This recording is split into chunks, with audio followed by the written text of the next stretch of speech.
अरे मित्रों, पिछले क्लास में हम लोगों ने क्या क्या पढ़ा था, एक बार हम लोग उसका शॉर्ट में रिवीजन करेंगे एंड देन फिर उसके बाद हम लोग क्या करेंगे बच्चों, आज के हमारे टॉपिक से आगे बढ़ेंगे।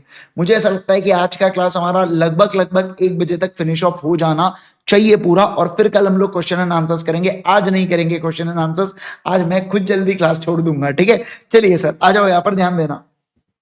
दोस्तों, सबसे पहली बात हम लोगों ने क्या क्या पढ़ा था, तो हमने सेक्शन नंबर 142 पढ़ा था पिछली क्लास के अंदर, जो बात करता है रेम्यूनरेशन ऑफ ऑडिटर के बारे में, कि भैया ऑडिटर जो पिस्सा कमाता है ना, वो पिस्सा कौन डिसाइड करता है, तो फर्स्ट ऑडिटर का बोर्ड ऑफ डायरेक्टर्स डिसाइड करता है और सब्सिक्वेंट ऑडिटर का जनरल मीटिंग में डिसाइड होता है। एक चीज ध्यान रखना सर, जो भी एक्सपेंसेस ऑडिटर इनकर करता है in connection to the audit, जैसे मान लो फ्लाइट का आने जाने का खर्चा या कोई भी फैसिलिटी आपने अगर एक्सटेंड किया, मैंने एग्जांपल दिया था होटल टाटा वाला ताज होटल में रुका था बच्चों, तो ये जो भी फैसिलिटी एक्सटेंड किया, ये दोनों चीज को ऑडिटर के रेम्यूनरेशन में इंक्लूड करना होता है। अब एक चीज ध्यान रखना सर, जो रेम्यूनरेशन, सुन लो एक बात ध्यान रखना सर, अगर मान ले आपने ऑडिटर आया है, अब आप वो आया है तो आपने बोला चलो जीएसटी कंसल्टेंसी भी दे दो करके, तो ऐसे केस के अंदर अगर आप वो आपसे एक्स्ट्रा पैसा चार्ज करता है तो वो सेक्शन नंबर 142 के ऑडिटर रेम्यूनरेशन में नहीं आता। जीएसटी कंसल्टेंसी का अलग पैसा बनता है क्या? हाँ सर, जीएसटी कंसल्टेंसी का अलग पैसा बनता है, इस चीज का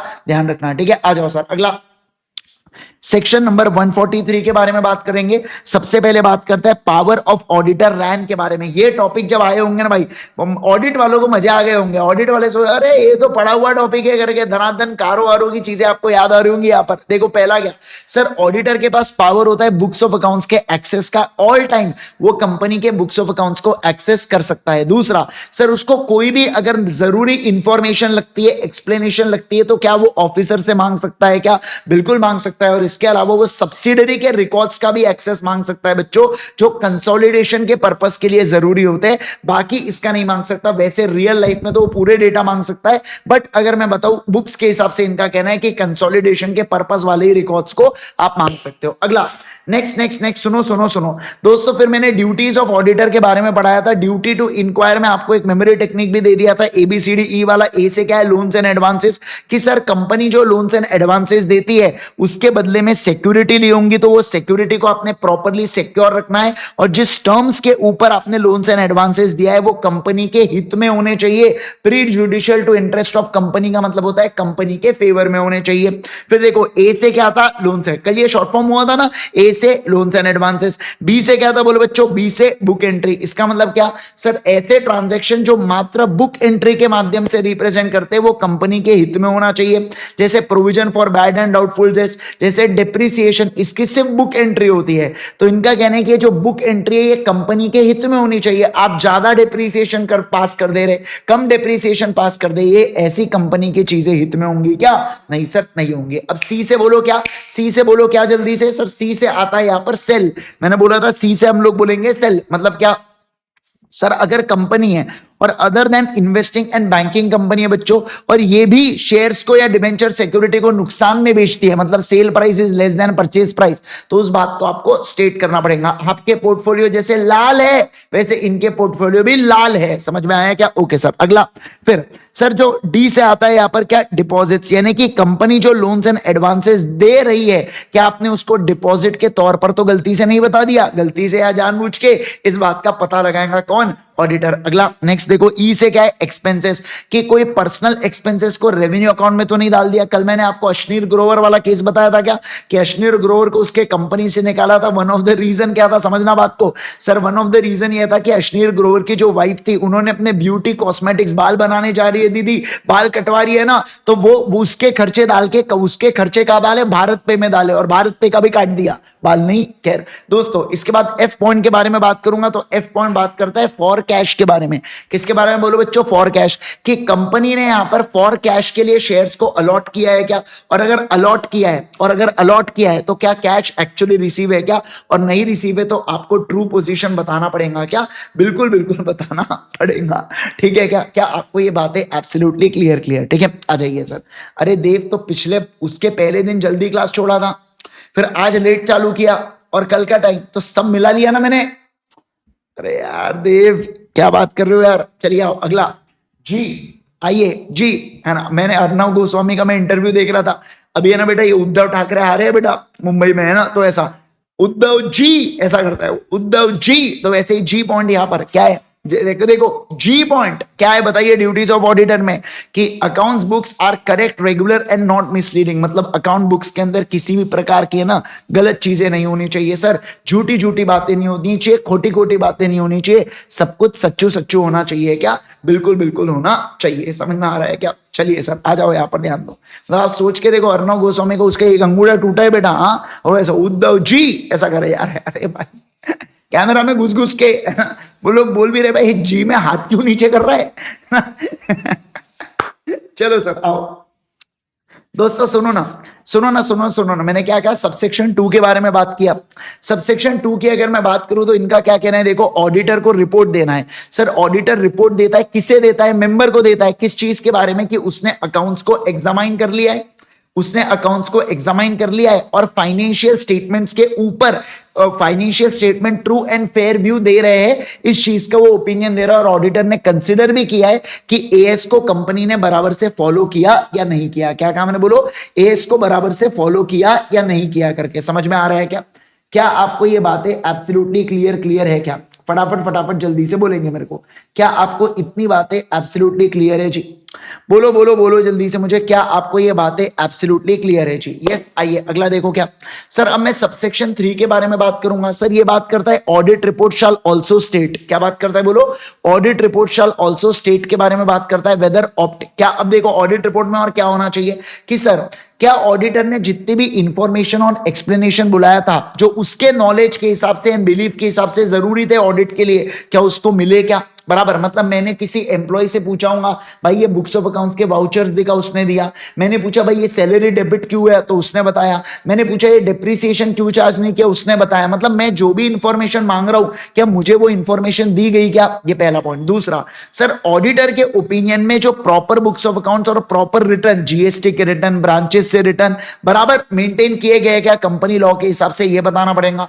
फिर सर अगर कंपनी की ब्रांच है और ब्रांच का ऑडिट किसी दूसरे पर्सन ने किया है, कंपनी की ब्रांच है, ब्रांच का ऑडिट किसी दूसरे पर्सन ने किया है, तो दूसरे पर्सन ने रिपोर्ट बराबर से सेंड की है क्या कंपनी के ऑडिटर को, है ना? और किस तरीके से कंपनी के मेन ऑडिटर ने उस ब्रांच की ऑडिट रिपोर्ट को सहायता से अपनी फाइनल ऑडिट रिपोर्ट को पेश किया, उस चीज को आपको बताना पड़ता है थर्ड पॉइंट के अंदर। समझ में आया क्या? क्या आपको ये बातें एब्सोल्युटली क्लियर है क्या? Yes sir. चलिए आइए अगला, क्या नेक्स्ट, फोर्थ पॉइंट। सर जो बुक्स ऑफ अकाउंट्स है ना, वो प्रॉफिट एंड लॉस और बैलेंस शीट के साथ एग्रीमेंट में होना चाहिए।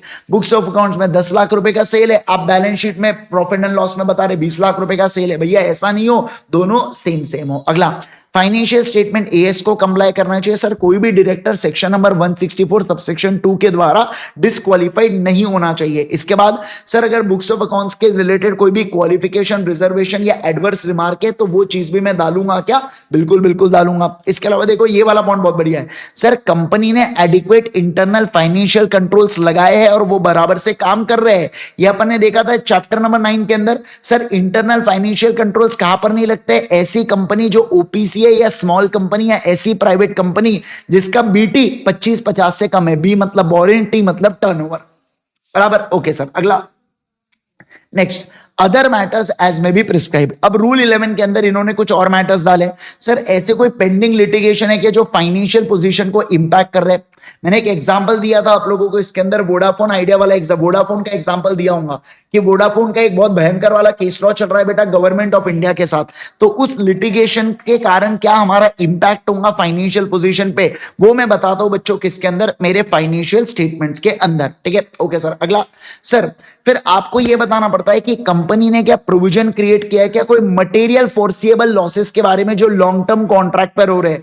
जैसे टाटा प्रोजेक्ट ने मेट्रो बनाने का काम लिया, अब क्या होता है इसके अंदर, मान लो अब देखो मैंने काम एक प्राइस पर लिया, पर जब तक मैं वो काम करता हूं सीमेंट के प्राइसेस, लोहा लोखंड के प्राइसेस, बाकी प्राइसेस बढ़ जाते हैं, तो भैया कोई ऐसा खतरनाक वाला मेरा नुकसान हो रहा है क्या लॉन्ग टर्म प्रोजेक्ट में, उसका प्रोविजन मेरे को क्या करना पड़ेगा, क्रिएट करना पड़ेगा। अगला, सर आईपीएफ में अमाउंट को ट्रांसफर करना पड़ता है, क्या मैंने कोई डिले वगैरह किया क्या अमाउंट को ट्रांसफर करने में, वो भी बताना पड़ता है। फिर फोर्थ पॉइंट देखो, सर ऑडिटर को इंक्वायर करना है मैनेजमेंट से, किस बात की इंक्वायरी, देखो तीन चीजों की। ये बढ़िया पॉइंट था कि सर हमारी कंपनी ने क्या किसी इंटरमीडिएटरी को ऐसा पैसा दिया क्या, इस तौर पर, इस अंडरस्टैंडिंग पर कि वो इंटरमीडिएटरी किसी और कंपनी के अंदर इन्वेस्ट करेंगी या किसी और कंपनी के बिहाफ में गारंटी देंगी, तो बता देना यहां पर। दूसरा, क्या हमारी एंटिटी ने किसी इंटरमीडिएट को पैसा दिया है क्या, है ना, जो क्या करने वाली है, जो किसी अदर कंपनी के अंदर इन्वेस्ट करने वाली है ऐसा। और या दूसरा क्या बोला, किसी एंटिटी से अपने कंपनी को पैसा आया क्या, ये तौर पर कि हम लोग इन्वेस्ट करेंगे उसके बिहाफ में किसी दूसरे कंपनी में, तो इसे बोला जाता है दोस्तों सेकंड। देखो यहां पर क्या था, यहां पर अपना अल्टीमेट बेनिफिशियरी अपन थे, पर यहां पर अपन बीच वाले अपन बन रहे हैं, यानी कि इंटरमीडिएटरी अपन बन रहे हैं।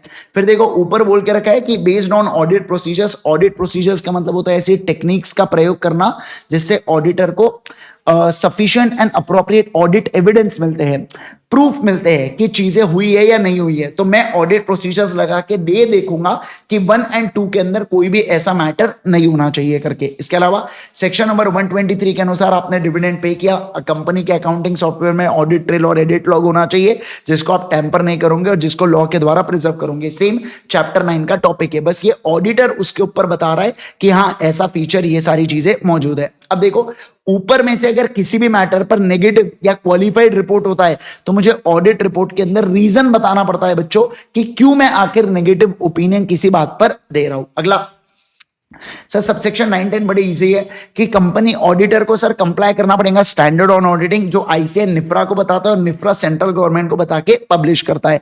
अगला सबसेक्शन 11 कहता है कि स्पेसिफाइड कंपनीज के लिए सेंट्रल गवर्नमेंट को जनरल या स्पेशल ऑर्डर पास करता है बच्चों, जिसके अंदर ऑडिटर के रिपोर्ट के अंदर कुछ एडिशनल मैटर्स आपको डालना पड़ता है। आपने जिन बच्चों ने ऑडिट पढ़ लिया उन्होंने कारो रिपोर्टिंग के बारे में पढ़ा होगा।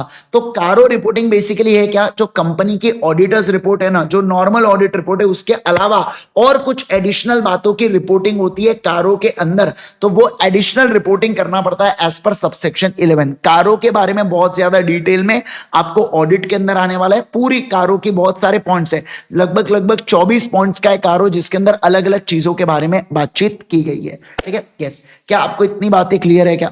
बोलो बोलो बोलो जल्दी से मुझे, क्या आपको इतनी बातें एब्सोल्युटली क्लियर है क्या? बोलो बोलो बोलो, जल्दी से बताएंगे मुझे, क्या इतनी बातें आपको क्लियर है क्या? चलो मैं आगे, क्या मैं आगे बढ़ू? क्या मैं रिपोर्टिंग ऑफ फ्रॉड के बारे में आगे बढ़ू? ये वाला बहुत प्यारा सेक्शन है, सेक्शन नंबर 143 सबसेक्शन 12। प्यार से 12 बजाना, क्या होना बोलो बच्चों? प्यार से 12 बजाना। आओ जरा पढ़ेंगे।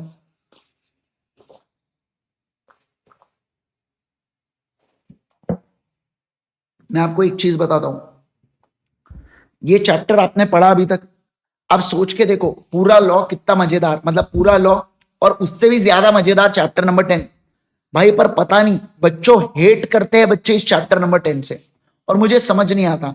मैं आपको बता रहा हूं हेट क्यों करते हैं, ये बताता हूं।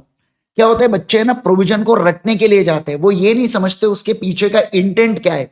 लेकिन जब हम लोग क्लास में पढ़ेंगे कि सर प्रोविजन क्यों आया है, उसके पीछे का इंटेंट क्या है, तो ऑटोमेटिकली मजा आता है उस चीज को पढ़ने के लिए। बट भाई आप बस देखना, लोग भाई हवा बना के रखे चैप्टर नंबर 10 वेरी डिफिकल्ट, लोगों को चैप्टर नंबर 7 इजी लगता, वो इजी है भी, लेकिन उससे भी ज्यादा इजी चैप्टर नंबर 10 है। बस आपको लॉजिक ध्यान रखना है, लॉजिक ध्यान रखना है, बाकी दनादन आपको याद रह जाता है, समझ में। और सब इंटरेस्टिंग है भाई, ऐसा कोई भी पोर्शन नहीं है जो बहुत ज्यादा थ्योरेटिकल है या बहुत ही ज्यादा प्रोसीजर वाला है। बाकी कुछ कुछ चैप्टर्स, चैप्टर नंबर 4, 3 में प्रोसीजर, 4 में तो कितनी प्रोसीजर्स है भाई, आप देखो ना 4 में 5 में कितनी प्रोसीजर्स है, पर इसमें ना कोई प्रोसीजर ना कोई झंझट, और 8-8 नंबर के लिए सवाल आ जाते चैप्टर में से। क्या चाहिए और जीने के लिए, आप सोच के देखो, खतरनाक, बहुत ही प्यारा। मैं जब आपको फेमा पढ़ाऊंगा ना तो आप बोलोगे सर सबसे ऊपर फेमा है, मतलब फेमा तो इतना प्यारा चैप्टर है यार, क्या बताऊं मैं आपको, इतना मजा आएगा फेमा पढ़ते वक्त, क्रेजी, बहुत ही सही चैप्टर है वो, मतलब बहुत ही प्यारा लगता है मेरे को, है ना। मतलब पढ़ने में भी मजा आता है, पढ़ाने में भी मजा आता है और समझने में भी मजा आता है, क्योंकि अपने को ऐसा लगता है अच्छा मैं फॉरेन ट्रिप जाऊंगा तो इतना डॉलर मेरे को कौन देगा, अगर मैं एजुकेशन बाहर के लिए, बहुत सही बातें करके रखे, कहीं पर रोक के रखा है, कहीं पर बता के रखा है, ऐसी बहुत सारी चीजें के बारे में पढ़ेंगे हम लोग। ठीक है, चलिए सर अभी आ जाओ यहाँ पर। अब सर हम लोग पढ़ेंगे सेक्शन नंबर 143 12 के बारे में, जो बात करता है किसके से रिलेटेड, रिपोर्टिंग ऑफ फ्रॉड से रिलेटेड बात करता है। सर देखो इनका क्या कहना है, अगर फ्रॉड का अमाउंट 1 करोड़ या उससे ज्यादा है, अगर ऑडिटर के पास रीजनेबल ग्राउंड टू बिलीव है कि फ्रॉड हुआ है और अमाउंट उसका 1 करोड़ या उससे ज्यादा है, इंडिविजुअल या टुगेदर मिला के जो ऑफिसर या एम्प्लॉय ने कमिट किया है कंपनी के अगेंस्ट, तो सेंट्रल गवर्नमेंट को इन्फॉर्म करना पड़ता है। अब कैसे इन्फॉर्म करते हैं, तो जब से ऑडिटर को फ्रॉड के बारे में पता चला है वहां से 2 दिन में आप ऑडिट कमेटी या बोर्ड ऑफ डायरेक्टर्स को बताओगे और उनके रिप्लाई का इंतजार करोगे 45 डेज के लिए। अब मान लो उनका रिप्लाई आ जाता है तो ऑडिटर फिर सेंट्रल गवर्नमेंट को अपनी रिपोर्ट, जो रिप्लाई आया है board of directors audit committee का और उस रिप्लाई के ऊपर उसके कमेंट, ये 15 दिन में सेंट्रल गवर्नमेंट को देता है। पर मान लो ऑडिटर को भी रिप्लाई नहीं आया बच्चों, आपको भी रिप्लाई नहीं आता है, ऑडिटर को भी नहीं आया, तो ऑडिटर रिपोर्ट भेज देगा सेंट्रल गवर्नमेंट को और एक नोट डाल देगा, देखो ना जवाब भी नहीं देते। सर सेंट्रल गवर्नमेंट मतलब किसको भेजा जाता है, इसका मतलब जो सेक्रेटरी होता है मिनिस्ट्री ऑफ कॉर्पोरेट अफेयर्स को, उनको सील्ड कवर में रजिस्टर्ड पोस्ट एक्नॉलेजमेंट ड्यू या स्पीड पोस्ट की मदद से और ईमेल भी कंफर्म किया जाता है क्या, बिल्कुल। सर एक चीज ध्यान रखना, जो रिपोर्ट होती है ये ADT4 for fraud, ADT4 for fraud के अंदर बनाई जाती है, जिसके अंदर सीए का लेटर हेड होता है और उसके अंदर ऑडिटर की पूरी डिटेल्स डाली जाती है, जैसे नाम, नंबर, टेलीफोन साइन, MRN, ये सारी चीजें। सर अगर फ्रॉड का अमाउंट 1 करोड़ से कम है तो इस केस के अंदर जो ऑडिटर है 2 दिन के अंदर ऑडिटर कमेटी और बोर्ड ऑफ डायरेक्टर्स को पैन डिटेल्स देता है। पैन का मतलब पार्टीज इन्वॉल्व कौन है, कितना अमाउंट इन्वॉल्व है और नेचर ऑफ फ्रॉड कैसा है। और सर फिर ये ऑडिट कमेटी को बोर्ड रिपोर्ट के अंदर पैन की details plus remedial action taken, ये हमने चैप्टर नंबर 9 में भी पढ़ा था। बोर्ड रिपोर्ट के अंदर क्या आता है बच्चों, ऐसा फ्रॉड आपको रिपोर्ट करना पड़ता है जो ऑडिटर बोर्ड ऑफ डायरेक्टर्स या ऑडिट कमेटी को बताता है, या अदर देन सेंट्रल गवर्नमेंट को रिपोर्ट करने वाले फ्रॉड, यानी कि जो बोर्ड और ऑडिट कमेटी को बताए जाते हैं वो आपको रिपोर्ट करना पड़ता है किसके अंदर, बोर्ड रिपोर्ट के अंदर।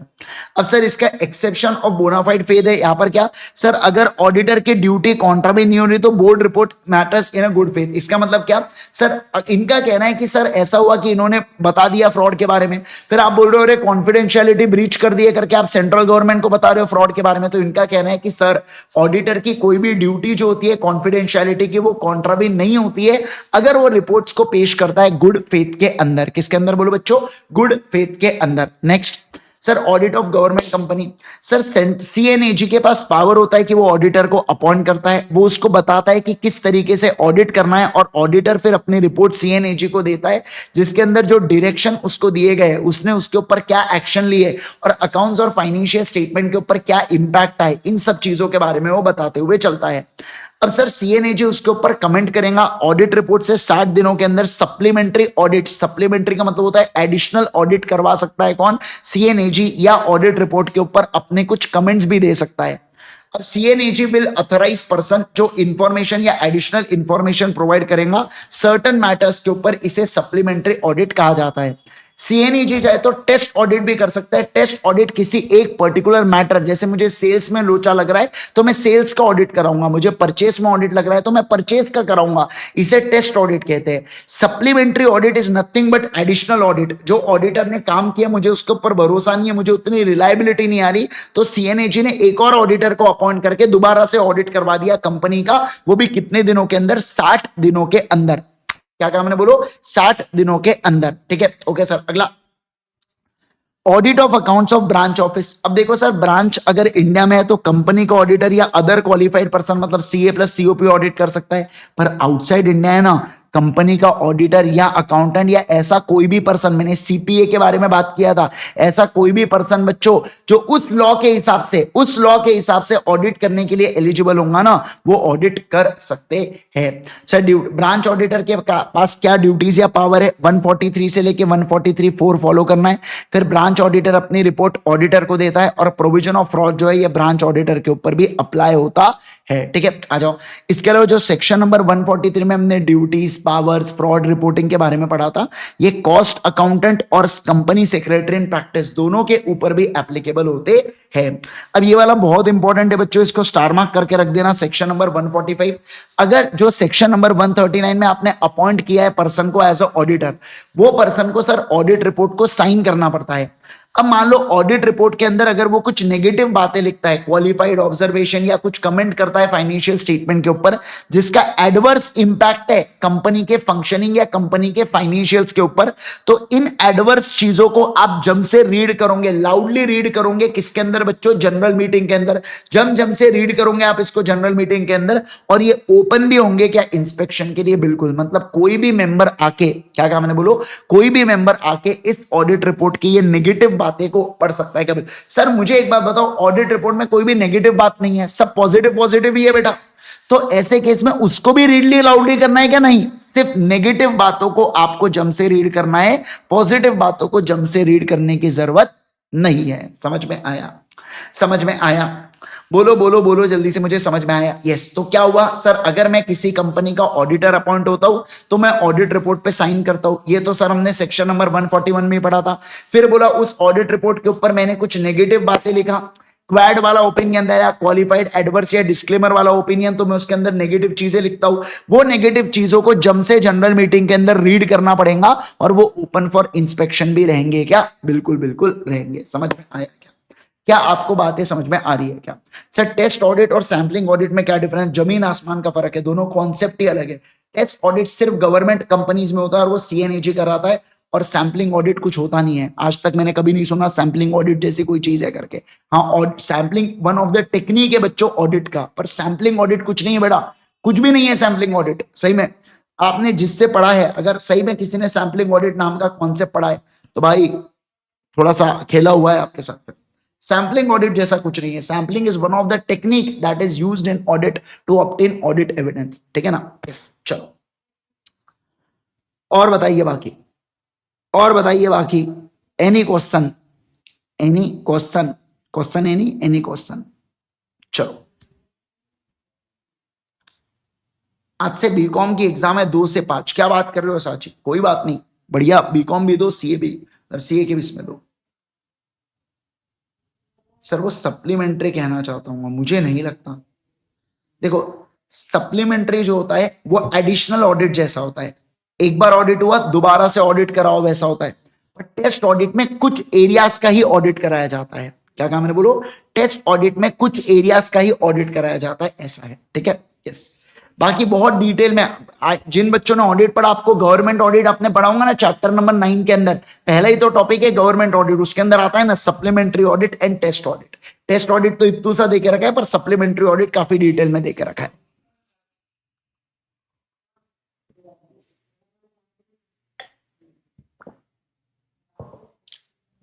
चलो और ध्यान दो, सुनना भी मेरी बात को।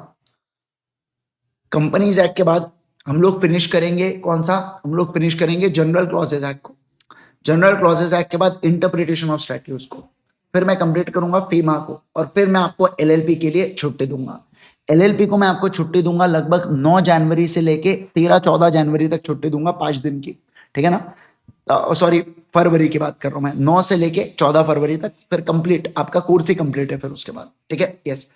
फिर मैं कुछ प्लान कर रहा हूं, मैं आपको तभी बाद में ही बताऊंगा, अभी नहीं बताता उस चीज के बारे में, बाद में ही बताऊंगा मैं आपको। ठीक है? चलिए चलो दोस्तों, आप चैप्टर नंबर 9 और 10 को प्रिपेयर करना चालू कर दो आपके इंडिविजुअल टेस्ट के लिए। अब है ना, आपके इंडिविजुअल टेस्ट के लिए प्रिपेयर करना चालू कर दो। लगभग 26 जनवरी के आसपास में टेस्ट आपके लेने वाला हूं, इस चीज का ध्यान रखना। चैप्टर नंबर 9, चैप्टर नंबर 10, फिर चैप्टर नंबर, इसके बाद चैप्टर नंबर 11 और जनरल क्लॉजेज एक्ट का टेस्ट होगा, इंटरप्रिटेशन और फीमा का टेस्ट होगा, यूनिट वाइज टेस्ट खत्म, फिर 50 मार्क के टेस्ट होंगे आपके। ठीक है? चलिए सर आ जाओ दोस्तों। 23rd को हॉलीडे, किस बात का बेटा? क्या है 23rd को? क्या है 23 को? कोई छुट्टी उट्टी तुमको? बस छुट्टी चाहिए क्या रे जीवन में? छुट्टी देता हूं, फिर रिकॉर्डेड लेक्चर दे दूं क्या फिर छुट्टी देके? अब बोलो ना, रिकॉर्डेड लेक्चर दे दूं फिर?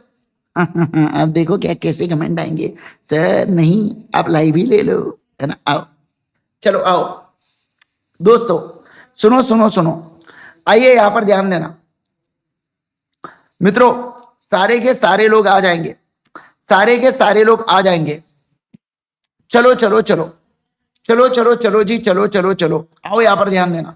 बसंत पंचमी की आप, अरे बेटा पूजा करो बढ़िया से और क्लास में आ जाओ। ठीक है ना? मतलब जिस दिन आप सुनो, जिस दिन विद्या का दिवस है उसी दिन आपको छुट्टी चाहिए बेटा। साल भर छुट्टी हो जाएंगी विद्या की आपके माइंड में, समझ में आ रहा है बात है?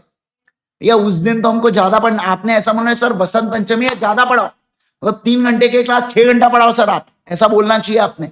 आप ऊपर से बोल रहे छुट्टी मांग रहे, क्या भूती हो कह रही है तो। चलो आओ, चलो चलो चलो दोस्तों ध्यान देना, अब मैं नए टॉपिक के ऊपर चल रहा हूं। आ जाओ आ जाओ आ जाओ आ जाओ मित्रों, सारे के सारे लोग लिखना है यहां पर section number 146, section number 146, 146 auditor, auditor to attend general meeting, auditor to attend general meeting. क्या कहा मैंने, बोलो auditor to attend general meeting. आइए दोस्तों ध्यान देना, मुझे बताइए कंपनी को जनरल मीटिंग की नोटिस देना पड़ता है, किस किस को देते हैं, मैड लोगों को, याद आ रहा है आपको, मेंबर ऑडिटर को, और डी से क्या आता है, डिबेंचर ट्रस्टी को, है ना। यस, तो देखो पहला पॉइंट सर, कंपनी को है ना ऑडिटर को क्या देना पड़ेगा सर, कंपनी को ऑडिटर को नोटिस देना पड़ेगा। क्या देना पड़ेगा, नोटिस देना पड़ेगा, प्लस अदर कम्युनिकेशन, जैसे एक्सप्लेनेटरी स्टेटमेंट वगैरह रहा ना, तो ये भी चीजें जनरल मीटिंग से रिलेटेड आपको क्या करना पड़ेगा, ऑडिटर को देना पड़ेगा। ठीक है, ओके। अब सर ये ऑडिटर की जिम्मेदारी बनती है, किस चीज की जिम्मेदारी बनती है, कि उसको अटेंड करना पड़ेगा जनरल मीटिंग।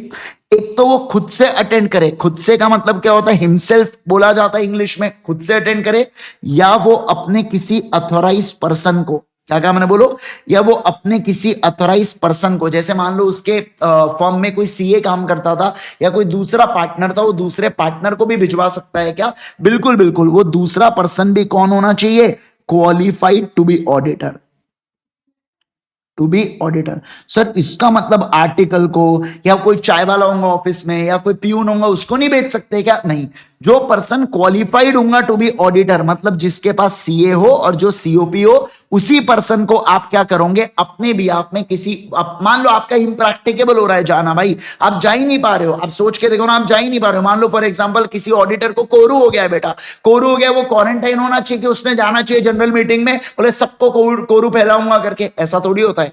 कभी कभार चीजें इम्प्रैक्टिकेबल हो सकती है, क्या हो सकती है, बोलो इम्प्रैक्टिकेबल हो सकती है। मान लो कोई सीए की शादी हो, सीए बोले ऐसे कैसे फेरे, पहले मैं जाऊंगा, मैं ऑडिटर हूं कंपनी का, मुझे जाना होगा, ऐसा नहीं चलता है भाई। एक तो वो खुद से जाए, नहीं तो वो किसी दूसरे पर्सन को अथोराइज करे, जो उसके बिहाफ में क्या कर सकता है बच्चों, जो उसके बिहाफ में जा सकता है, क्या कर सकता है, बोलो जल्दी से मुझे, जो उसके इसमें जा सकता है। समझ में आया क्या, बोलो ना जल्दी से मुझे, क्या आपको बात समझ में आ रही है क्या, है ना। यस सर, चलिए आओ यहां पर, नेक्स्ट नेक्स्ट देखो क्या, नेक्स्ट सर, ये जो ऑडिटर है ना बच्चों, ये ऑडिटर के पास राइट टू हर्ड होता है, right to heard. Right to heard का मतलब क्या होता है दोस्तों, अगर ये बोला तो आपको सुनना पड़ेगा, जैसे मैं बोल रहा हूं, मुझे कुछ कहना है, मुझे कुछ बोलना है, मैं बोलूंगा, मुझे कोई रोक नहीं सकता, भाई और बहनों, है ना, समझना, तो ये राइट टू हर्ड होता है। मतलब क्या, मैं बोलूं तो आप मुझे रोक नहीं सकते, आप ऐसा नहीं, ये कोई ऐसा थोड़ी है बेटा कि राहुल गांधी बोलने गया, आपने उस स्पीकर ने माइक ऑफ कर दिया, वो बोल ही नहीं पा रहा बेचारा, भैया ये ऐसा नहीं है। अगर ये चाहे ऑडिटर चाहे तो उसको बोलना पड़ेगा, पर समझना वो किसी भी चीज में टांग नहीं अड़ा सकता, वो ये नहीं बोल सकता, मान लो कोई एलिगेशन लगा रहा है मुकेश अंबानी के ऊपर, अरे तुमने इतना खर्चा किया रिलायंस का, यहाँ पर रिलायंस के फाइनेंशियल में से पैसा उठाऊंगा रियाना को देने के लिए, ऑडिटर बोल रहा है बिल्कुल सही बात, जे बात ये नाच रहा था करके, ऐसा ऑडिटर सिर्फ वही बात पर बोल सकता है जो उसको कंसर्न करे एज अ ऑडिटर, मतलब वो बात जो मुझे, सुनो ना, जो मुझे टच करती है, मतलब जो मुझे कंसर्न करती है, टच का मतलब कंसर्न करती है, तो केवल और केवल उसी पार्ट के ऊपर मैं बोल सकता हूं, जो मन में आ रहा कभी भी आ रहा ऐसा नहीं बोल सकते, इस चीज का ध्यान रखना। समझ में आया क्या, है ना, बोलो ना जल्दी से, समझ में आ रहा है क्या, है ना। यस सर, आइए जरा, तो राइट टू हर्ड कहां पर होता है, राइट टू हर्ड वहां पर होता है बच्चों, that part of business, that part of business which concern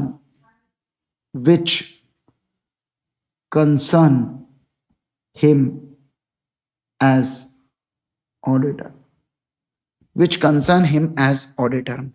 मतलब क्या, मतलब वही बातों पर ये बोल सकता है जो उसको एज अ ऑडिटर कंसर्न करती हो, जो उसको एज अ ऑडिटर कंसर्न करती हो। समझ में आया क्या, आइए जरा किताब में देखो क्या, देखो क्या कह रहा है यहां पर, ये पढ़ो।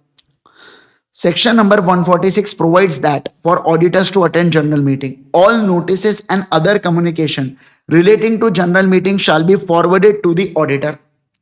The auditor shall, unless otherwise exempted by the company, attend by himself or through authorized representative who shall be qualified to be auditor in any general meeting.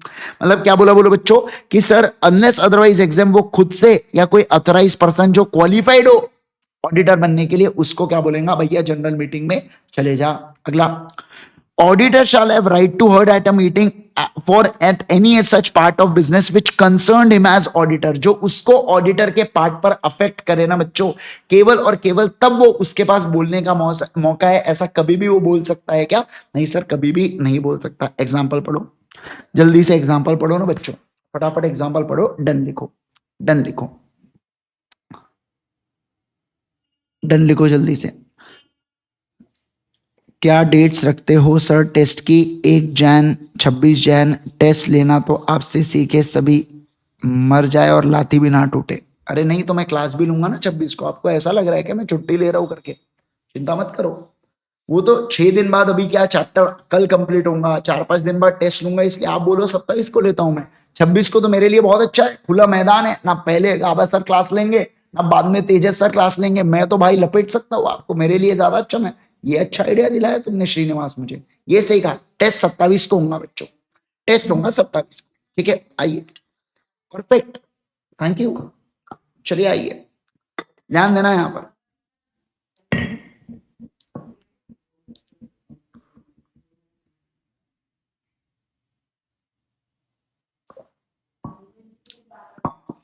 Gauba sir class लेते हैं बराबर, गाबा सर तो लेते हैं, पर तेजस sir तो नहीं लेंगे ना. मैं जानबूझ के दोनों सर का नाम लिया, एक आधा ले भी लिया, दूसरा तो छूटेगा ही ना, तब लपेट डालूंगा आपको.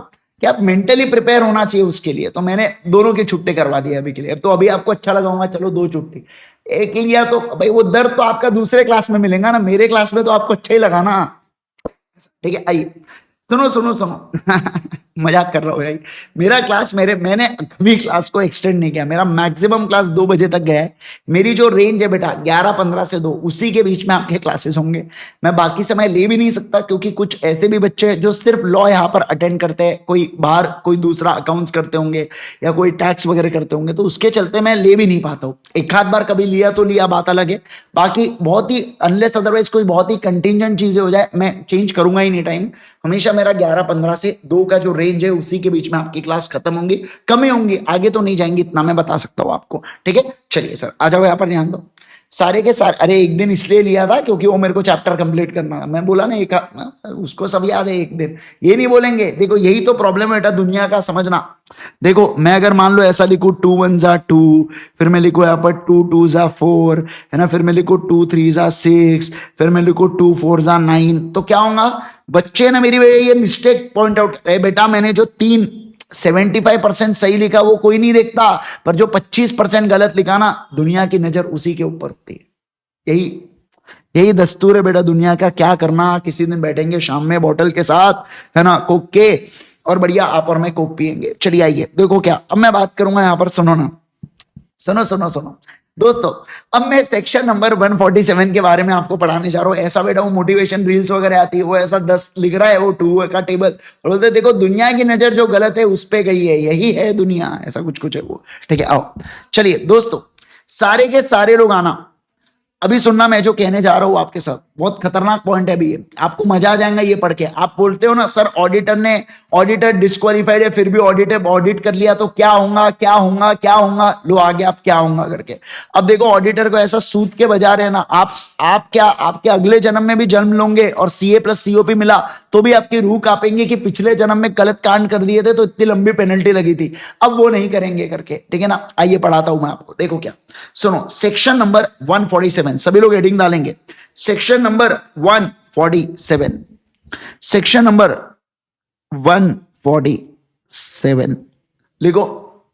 147, punishment for contravention. Punishment for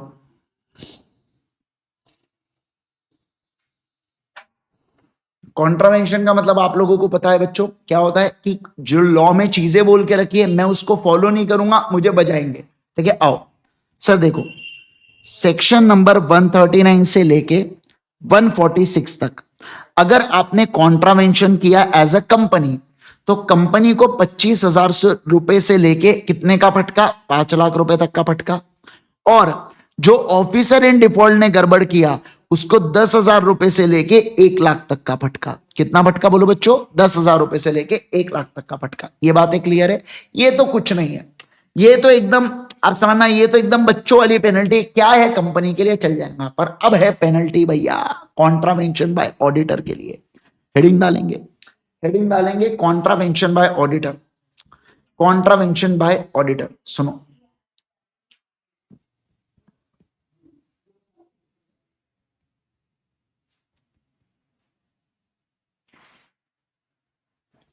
contravention bye auditor किस चीज का, सेक्शन नंबर 139, 144, 145 का। ध्यान देना सर, सबसे पहली बात तो ऑडिटर को लगाएंगे पेनल्टी। मुझे बताइए पेनल्टी से पेट किसका भरता है? पेनल्टी से पेट भरता है गवर्नमेंट का, मानते हो इस बात को? हाँ, तो पेनल्टी लगाएंगे ऑडिटर को। कितनी पेनल्टी लगाएंगे सर जी? 25,000 रुपए आए, सिर्फ 25,000। सुनो तो बात को, रेंज देखो, 25,000 से लेके 25,000 से लेके 5 लाख और 4x रेम्यूनरेशन। क्या कहा मैंने, बोलो 4x remuneration, which ever is lower, which ever is lower. Sir ये पेनल्टी याद रखना है क्या? सवाल ही नहीं बनता ये पूछने का, वेरी इंपॉर्टेंट पेनल्टी है, याद रखना ही है आपको ये, ठीक है। आओ सर, क्या कहा मैंने, बोलो पेनल्टी का रेंज तो सुनो। क्या बोला? Normal penalty sir, normal penalty कितनी लगेंगी? 25,000 रुपए से लेके कितना, 5 लाख और 4x ऑफ रेम्यूनरेशन। जैसे मान लो 2 लाख रुपए, तो 2 इंटू 4 करूंगा तो 8 लाख, 8 लाख और 5 lakh which ever is lower में कितना आता है? 5 लाख। तो मैं बोलूंगा 25,000 से 5 लाख रुपए तक की पेनल्टी का रेंज होगा। अब वो 3 भी लग सकता है, 4.5 भी लग सकता है, 4.25 भी लग सकता है, 4.10 भी लग सकता है, 4.5 भी लग सकता है, कितना भी ले सकते हैं। वो एक रेंज डिफाइन कर दी उन्होंने, लोअर से हायर की लिमिट। क्या बातें क्लियर है? क्या बातें क्लियर है? अब दूसरा सर, लेकिन एक ऑडिटर ने ना विलफुल डिफॉल्ट किया है। विलफुल डिफॉल्ट का, विलफुल का मतलब क्या होता है? जानबूझ के। एक ऑडिटर ने जानबूझ के फ्रॉड किया है, तो उस केस के अंदर, तो उस केस के अंदर देखो ना, उस केस के अंदर उसे 25,000 और 5 लाख, 5 लाख 25,000, 1 मिनट, टू 5 लाख और 8x रेम्यूनरेशन। कितना कहा बोलो? 8x remuneration, which ever is lower की रेंज यहां पर देखे रखिए। यही नहीं, अब जानबूझ के डिफॉल्ट किया तो उसको हम लोग जेल भी कराएंगे। कितना? अप टू 1 ईयर जेल। मुझे बताओ ये पेनल्टी से किसका पेट भर रहा है? बोलो जल्दी से। सर इससे गवर्नमेंट का पेट भर रहा है। पर सर इससे कंपनी और जिन लोगों के साथ गलत हुआ, कंपनी के ऑडिटर ने झूठी ऑडिट रिपोर्ट दी, तो उससे जिन लोगों का नुकसान हुआ उसका क्या बताएंगे ना। अभी आपको, आप टेंशन क्यों ले रहे? अभी बस आप इतना समझो कि सर इनको इतनी पेनल्टी लगेंगी जो इनको गवर्नमेंट को देना पड़ेगा। सर ठीक है ना, क्या प्रॉब्लम है? देखो मेरे को 1 करोड़ रुपए मिल रहा था सर, मैंने झूठी ऑडिट रिपोर्ट दिया, मेरे को 1 करोड़ रुपए मिला, तो करना क्या है? मैंने मान लो जानबूझ के भी डिफॉल्ट किया, तो 25,000 से 5 लाख और 8x ऑफ 1 करोड़ यानी 8 करोड़, 8 करोड़ या 5 लाख विचेवर इज लोअर में से कितना आएगा? कितना आएगा बोलो? 5 लाख आएगा। तो रेंज में मान लो मुझे 5 लाख की भी पेनल्टी लगी, तो 5 लाख दे दिया, 1 साल जेल में चले गया। पर सर 1 करोड़ आ गए ना। अब इससे प्रॉब्लम क्या है सर? मैं तो दे दूंगा खुशी खुशी, एक में से ले पकड़ 5 लाख, एक काम कर जज को भी खिला दूंगा 5 लाख रुपए, बोल दूंगा इस सजा मेरे को 1 महीने की देना। 1 महीना जेल में जाने का, 1 करोड़ कमाने का, 1 महीना जेल में जाने का, 1 करोड़ कमाने का, 10 लाख रुपए खर्चा या 90 लाख रुपए का फायदा। ये तो सही है, ये तो बहुत सही है। हाँ सर बिल्कुल सही है। अब सुनो, अब ये तो एक पार्ट हुआ, ये तो एक पार्ट हुआ ना। अब इसके साथ साथ सर जो ऑडिटर कन्विक्ट होऊंगा। क्या होऊंगा बोलो बच्चों? जो ऑडिटर कन्विक्ट हुआ ना, मतलब प्रूफ गिल्टी, उसको क्या करना पड़ेगा? उसको रिफंड, क्या करना पड़ेगा बोलो? उसको रिफंड करना पड़ेगा रेम्यूनरेशन को। क्या करना पड़ेगा बोलो? उसको रिफंड करना पड़ेगा रेम्यूनरेशन को। मतलब जो भी उसने 1 करोड़ रुपए कमाया ना, वो भी वापस करना पड़ेगा। मतलब 1 करोड़ रुपया कमाया था, वो वापस करूंगा मैं कंपनी को, पहला। ऊपर दूसरा पेनल्टी, तो ये मतलब इसका मतलब ये पेनल्टी जेब से जाएंगी क्या? हाँ।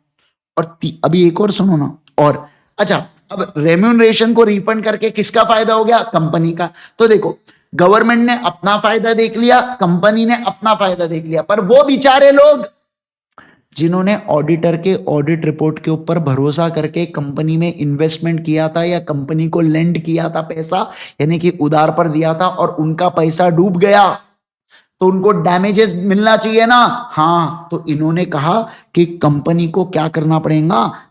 पे करना पड़ेगा डैमेजेस को। अरे बाप रे, कंपनी को क्या करना पड़ेगा बोलो ना? कंपनी को पे करना पड़ेगा डैमेजेस। किसको किसको डैमेजेस देना पड़ेगा? समझ लो सर, किसी कंपनी को या किसी स्टैट्यूटरी अथॉरिटी को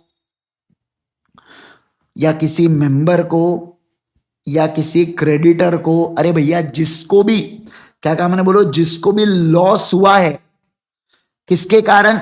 incorrect, incorrect slash misleading statement के कारण, तो उन सबको नुकसान भरपाई आपको देना पड़ेगा। उन सबको नुकसान भरपाई आपको देना, मतलब मैं ऐसा बोल सकता हूं क्या? एग्रीव्ड पार्टी को डैमेजेस पे करना पड़ेगा। फिर वो 10 करोड़, 100 करोड़, 200 करोड़ खुद को बेच देना, खुद के किडनी को बेच देना, पर ये पैसा देना पड़ेगा। क्या देना पड़ेगा? समझ में आया क्या? अरे बोलो ना जल्दी से मुझे, तो अगली बार पूछना मत कि सर मैं डिस्क्वालीफाइड हूं फिर भी मैंने ऑडिट कर लिया तो क्या होगा? तो ये होगा। क्या कहा मैंने बोलो? तो ये होगा। Got it? मतलब आप सोच के देखो, ऑडिटर, मतलब आप देखो ना, इतनी खतरनाक पेनल्टी आपको है ना बच्चों, पूरे कंपनी लॉ में नहीं देखी होंगी। मतलब गवर्नमेंट कितनी ज्यादा मतलब सख्ती बरत रही है, क्योंकि उनको चाहिए कि जब कंपनी के फाइनेंशियल स्टेटमेंट का ऑडिटर हो ना, बहुत लोग उसके ऊपर विश्वास करने वाले हैं। हमें नहीं चाहिए झोल झपाटे वाला व्यक्ति, हमें चाहिए कि कोई सच्चा सच्चा रिपोर्ट हमको दे दे, हम बस ये चाहते हैं। इसलिए इतनी कड़ी पेनल्टी यहां पर लगाई गई है। समझ में आया क्या? सभी लोग जल्दी से बताएंगे मुझे क्या आपको बात है। और ऊपर तो है ना बेटा 140 सबसेक्शन 5 में 5 साल को लपेट डालेंगे, फिर सेक्शन नंबर 141 सबसेक्शन 3 में 10 साल आप ऑडिट नहीं कर पाओगे, वो तो अलग चलेंगी ना पेनल्टी। हम उसके लिए थोड़ी, वो तो आपको ऑडिटर नहीं बनना, वो आगे के लिए बात कर रहे हैं। पर राइट नाउ नाउ नाउ आपने जो गड़बड़ की है उसके अंदर ये पेनल्टी आपको लगने वाली है। वो तो है ही ऊपर, 5 साल 10 साल लपेटना, जेल में वो ऑडिटर नहीं बनने देना, वो सब तो है ही है, पर उसके अलावा ये भी आपको लगेंगी। क्या? बिल्कुल बिल्कुल लगेंगे। समझ में आया क्या? आपको बातें समझ में आई क्या? हाँ ना? हाँ, चलिए सर, आइए अगला, नेक्स्ट देखो, कॉन्ट्रावेंशन। अब लिखो अगला।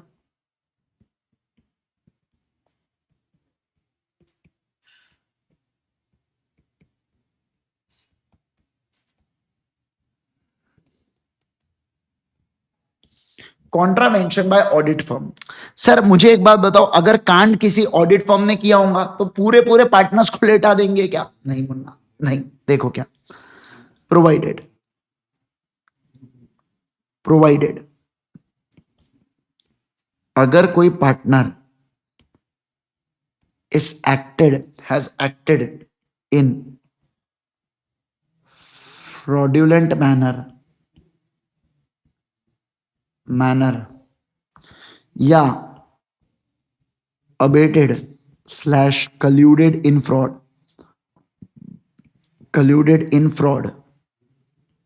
तो समझना सर, अगर सिविल लाइबिलिटी मतलब डैमेजेस पे करने की लाइबिलिटी आई या क्रिमिनल लाइबिलिटी आई, तो देखो सिविल लाइबिलिटी तो पूरे के पूरे पार्टनर्स प्लस इनकी जो फर्म है ये जॉइंट एंड सेवरल लायबल होंगे।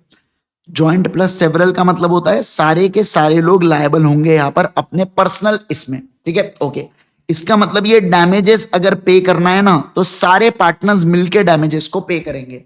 पर अगर जिस पार्टनर ने गलत काम किया है उस पार्टनर के खिलाफ अगर क्रिमिनल एक्शन लेना है, जेल वगैरह डालना है, तो पूरे के पूरे सभी, आप सोच के देखो, एक पार्टनर ने कांड किया, पूरे के पूरे 8 पार्टनर्स जा रहे जेल में, भैया ये तो जेल भरो जैसा हो जाएगा, तो इसको नहीं। फिर जिस पार्टनर ने कांड किया है, मतलब जो partner has acted in fraudulent manner, उसके खिलाफ अपन सेक्शन नंबर 447 लागू करेंगे। मतलब जिस पार्टनर ने कांड किया है उसको जेल वेल में डालना, वो सब चीजें करेंगे, पर जो सिविल लाइबिलिटी आएंगी जैसे डैमेजेस पे करना, वो सारे पार्टनर्स को पे करना पड़ेगा। क्या? बिल्कुल बिल्कुल करना पड़ेगा। समझ में आया क्या? क्या आपको बातें समझ में आई क्या? है ना? यस। पीडब्ल्यूसी ने जो कांड किया था बच्चों, पीडब्ल्यूसी ने जो कांड किया था ना, उनको ये वाली पेनल्टी देनी पड़ी थी, पर वो अच्छा था कि उनकी ऑडिट रिपोर्ट जैसे ही गई थी बाहर, वो जल्दी से पता चल गया था, तो ज्यादा डैमेजेस नहीं हुआ था, तो ये उनको ज्यादा पे नहीं करना पड़ा था।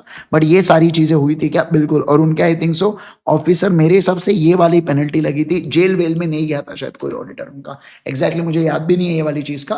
पर हाँ, ये तो पक्का था, उनको डैमेजेस और रेम्यूनरेशन को रिफंड करना पड़ा था, ये तो फॉर श्योर हूं मैं उस चीज के लिए। चलो, क्या हम आगे बढ़े क्या? बोलो जल्दी से मुझे, क्या हम लोग आगे बढ़े क्या? बोलो जल्दी से, क्या हम आगे बढ़े? आगे बढ़े, आगे बढ़े, आगे बढ़े, बोलो बोलो बोलो। चलो ध्यान दो यहां पर।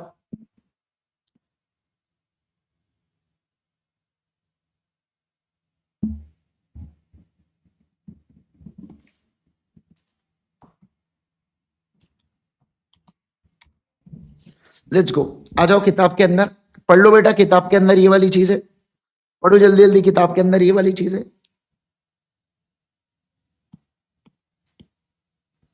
जल्दी से पढ़ो।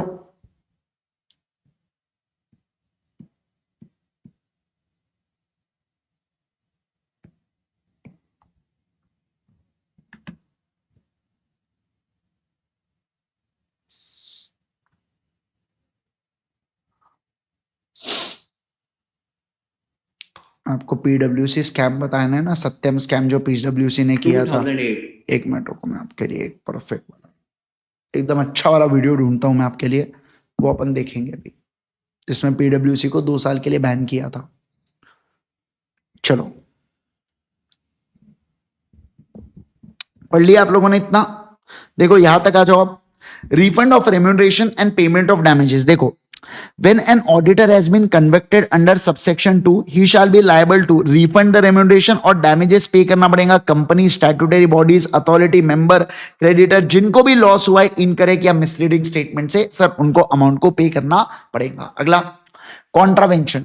इसके बारे में बोलो बच्चों, contravention by audit firm, where in the case of audit of company it is being conducted by audit firm, it is proved that partner or partners of audit firm has or have acted in fraudulent manner or abated or colluded in fraud uh, in relation to company or its or directory officer, the liability whether civil or liability as provided in companies act for the time being in force। अब देखो, in case of criminal liability of audit firm, liability other than fine, the concerned partner जिसने fraud किया है बच्चों, वो यहां पर liable होगा, only he shall be liable. लेकिन सर अगर यहां पर जो बाकी फ्रॉड हुआ है बच्चों, प्रोविजन ऑफ 447 बाकी एक्सप्लेन वगैरह करके रखा है, सर सिविल के लिए क्या, सारे के सारे पार्टनर्स, देखो यहां पर क्या, for such act of partners concern the audit firm and firm jointly and severally liable civil offences के लिए। और क्रिमिनल के लिए कौन होगा? क्रिमिनल के लिए वही पार्टनर होगा बच्चों जिसको अपन ने लपेटा है, किसके अंदर, जिस पार्टनर ने गलत कांड किया है उसी को अपन लोग यहां पर लपेटने वाले हैं। ठीक है, चलिए सर आ जाओ, अब आ जाओ। अब मैं आपको पीडब्ल्यूसी के फ्रॉड के बारे में यहां पर बताता हूं, सारे के सारे लोग ध्यान देना, यहां पर फोकस करना स्क्रीन के ऊपर। देखो the period of great recession, पूरा वर्ल्ड फाइनेंशियल क्राइसिस से गुजर रहा था, और तभी 7 जनवरी 2009 को सत्यम कंप्यूटर सर्विसेज लिमिटेड के बोर्ड ऑफ डायरेक्टर्स को कंपनी के चेयरमैन रामालिंगा राजू का एक लेटर आता है, जिसमें उनका रेजिग्नेशन और कन्फेशन होता है कि उन्होंने कंपनी के अकाउंट्स मैनिपुलेट करे हैं ऑफ अमाउंट ओवर 7,000 करोड़। तब पूरी दुनिया को लगता है एक बड़ा सा झटका, अ स्कैम ऑफ कितना? 7,000 करोड़ के ऊपर का। ठीक है ना, आओ वो समझाएंगा पूरा। 7,000 करोड़ रुपीस। ये कहानी है इंडिया के बिगेस्ट कॉर्पोरेट फ्रॉड की, the Satyam scam. Satyam computer services limited को 1987 में 2 हैदराबादी भाई रामा राजू एंड रामालिंगा राजू ने फाउंड किया था। सत्यम अलग अलग सेक्टर्स को IT and BPO services provide करती थी। कंपनी इतनी जल्दी सक्सेसफुल होने लगी कि 1991 में बॉम्बे स्टॉक एक्सचेंज में कंपनी लिस्ट हो गई और कंपनी ने अपना पहला आईपीओ लॉन्च किया। और इसके बाद कंपनी बस ग्रो करती गई और मार्केट की टॉप प्लेयर्स में से एक बन गई। सत्यम उस टाइम पे फोर्थ लार्जेस्ट आईटी कंपनी थी।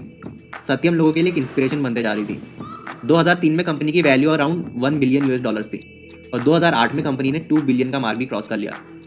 इस 2003 से 2008 तक के पीरियड के बीच में कंपनी के शेयर प्राइसेस में 300% का इंक्रीज आया। 2003 में कंपनी के share price around 300% share price भागा। 2008 देखो में कंपनी के शेयर्स भाई साहब 2003 से 2008 में है ना, मतलब किसी ने लाख रुपए भी डाला होता भाई माला माल हो गया होता। 544 रुपीज तक पहुंच चुके थे। बट किसे पता था कि कंपनी के अंदर क्या चल रहा है। तो चलिए अब जरा इस स्कैम को समझते हैं। मिस्टर राजू कंपनी के बुक्स ऑफ अकाउंट्स को काफी सालों से इन्फ्लेट करते आ रहे थे। देखो क्या अगर बोला, आसान भाषा में बोलूं तो बैलेंस शीट से जो अमाउंट्स होते हैं ना, वो उसमें एसेट्स के अमाउंट्स को बढ़ा रहे थे और लाइबिलिटीज के अमाउंट्स को कम कर रहे थे। उनके बुक्स के सारे अमाउंट्स आर्टिफिशियल थे। जरा देखिए ये कंपनी के बैलेंस शीट और पीएनएल स्टेटमेंट के अमाउंट्स है एज ऑफ 30 सितंबर 2008। हाँ ये देखो क्या बोल रहा है यहाँ पर, ये सारी अमाउंट्स करोड़। फिर से जाता हूँ पीछे थोड़ा। स्कैम को समझते हैं। हाँ। मिस्टर राज स्कैम को अब समझना है। अब ये बुक्स ऑफ अकाउंट्स में कैसे झोल किया उसके बारे में ये समझाने आपको जा रहे हैं, ठीक है ना। सारे लोग ध्यान देना यहाँ पर अच्छे से। जो कंपनी के बुक्स ऑफ अकाउंट्स को काफी सालों से इन्फ्लेट करते आ रहे हैं। बुक्स ऑफ अकाउंट्स को इन्फ्लेट करने का मतलब क्या होता है दोस्तों, कि बुक्स ऑफ अकाउंट्स में सेल नहीं है पर जबरदस्ती बढ़ा रहा हूं मैं, परचेस नहीं है पर जबरदस्ती दिखा रहा हूं मैं, ऐसा थे। अगर आसान भाषा में बोलूं तो बैलेंस शीट्स के जो अमाउंट्स होते हैं ना, वो उसमें एसेट्स के अमाउंट्स को बढ़ा रहे थे और मतलब सर बुक्स ऑफ अकाउंट्स और बैलेंस शीट और इसका एग्रीमेंट में है क्या? नहीं सर नहीं है। ये ऑडिटर को अपने ऑडिट रिपोर्ट में बताना चाहिए था क्या? हाँ सर बताना चाहिए था। लाइबिलिटीज के अमाउंट्स को कम कर रहे थे। उनके बुक्स के सारे अमाउंट्स आर्टिफिशियल थे। जरा देखिए ये कंपनी के बैलेंस शीट और पीएनएल स्टेटमेंट के अमाउंट्स है एज ऑफ 30 सितंबर 2008। ये सारी अमाउंट्स करोड़ में। देखो क्या है एक्चुअल कितना है, देखो कैश एंड बैंक बैलेंस है सिर्फ 321 करोड़ रुपए और रिपोर्टेड कितना था 5361। समझ में आ रहा है क्या आपको? इसका मतलब क्या, 5000 करोड़ का तो सिर्फ कैश एंड बैंक बैलेंस में डिफरेंस है। देखो यहाँ पर डिफरेंस भी लिखा है। तो देखिए कंपनी ने बुक्स में रिपोर्ट किया है कि उनके कैश एंड बैंक बैलेंसेज है 5361, जबकि कंपनी का एक्चुअल कैश एंड बैलेंस था 321, a difference of 5040 crore. Company ने क्लेम किया कि उन्होंने फिक्स डिपॉजिट्स करा रखे हैं और उनमें उनको इंटरेस्ट मिलने वाला है 376.5 करोड़ का, जबकि कोई एफडी नहीं थी और ना ही कोई इंटरेस्ट मिल रहा था। बोला ना मैंने, एफडी नहीं बनाई थी पर फिर भी फेक एफडी बनाई। इसके अंदर बोला गया कि ऑडिटर की गलती है। क्यों? क्योंकि ऑडिटर को बैंक वालों से पूछना चाहिए था एफडी है या नहीं है। ऑडिटर ने नहीं पूछा तो बेवकूफ कौन बना? ऑडिटर। कंपनी की लाइबिलिटीज थी 1230 करोड़ की, यानी कि कंपनी को मार्केट में इतना पैसा देना था। लेकिन उन लोगों ने रिपोर्ट किया कि कोई लाइबिलिटीज नहीं है और कोई पैसा नहीं देना हमें मार्केट में। कंपनी के डेटर्स थे 2161 करोड़ थे और उन्होंने रिपोर्ट किया कि हमारे डेटर्स है 2651 करोड़ के। मान ही नहीं रहे बेटा ये तो, कि हमें 2651 करोड़ लेने हैं मार्केट से। जो पैसा कंपनी को देना था वो कंपनी ने बताया ही नहीं और जितना पैसा लेना था उसे बढ़ा के बताया कि हमें ज़्यादा पैसे लेने हैं। कंपनी ने एसेट्स ओवरस्टेट करी हुई थी और लाइबिलिटीज अंडरस्टेट। कंपनी की सेल्स थी 2112 करोड़ की और कंपनी ने बताया कि हमारी सेल्स है 2700 करोड़ की। अब ये क्यों बताया? क्योंकि इन्फोसिस से, टेक महिंद्रा से इनको कम्पीट करना था, इसलिए बताया। ऑपरेटिंग प्रॉफिट्स थे 61 करोड़ के और रिपोर्ट किया कि 649 करोड़ के। सेल्स बढ़ाने के लिए राजू फेक इनवॉइसेस बनाता था और देखो क्या बोला, सेल बताने के लिए रामलिंगा राजू फेक इनवॉइसेस बनाता था, प्रॉफिट शो करने के लिए fake bank statements, bank statement भी फेक बना डाले। और देखिए कंपनी के प्रोमोटर्स हर साल कंपनी में अपनी होल्डिंग्स कम कर रहे थे। देख और प्रमोटर अपनी होल्डिंग तो बेचे जा रहे हैं। कंपनी में इन्वेस्ट करते हैं तो ये सब भी जरूर देखिए कि प्रोमोटर्स या कंपनी के अंदर के लोग कंपनी में अपनी होल्डिंग्स बढ़ा रहे हैं या कम कर रहे हैं। अगर वो बढ़ा रहे हैं तो पक्का कंपनी अच्छा कर रही है और प्राइसेस बढ़ेंगे और फ्यूचर में भी अच्छा करेगी। और अगर वो लोग अपनी होल्डिंग्स कम कर रहे हैं तो कुछ तो गड़बड़ है कंपनी में। सो ये एक अच्छा एग्जाम्पल है सभी रिटेल इन्वेस्टर्स के लिए। अब सवाल आता है कि राजू बुक्स को मैनिपुलेट क्यों करता था। इन अर्ली 2000 हैदराबाद में रियल एस्टेट बिजनेस में बूम चल रहा था और राजू रियल एस्टेट में इंटरेस्टेड था और इसके लिए राजू को चाहिए थे ढेर सारे पैसे। तो राजू कंपनी के बुक्स के अमाउंट को इन्फ्लेट करता था जिससे मार्केट में शेयर के प्राइसेस बढ़ते थे और फिर राजू और उसका भाई मार्केट में थोड़े शेयर बेचते थे और थोड़े शेयर कोलैटरल और गिरवी रखते थे। जितने ज़्यादा शेयर के प्राइसेस होते थे उन्हें ज़्यादा पैसा मिलता था। ये सब रियल एस्टेट प्रॉपर्टीज़ खरीदने के लिए राजू ने एक और कंपनी बनाई मेहताज के नाम से। राजू के पास हैदराबाद के मेट्रो रूट के प्लान की अंदर की खबर थी।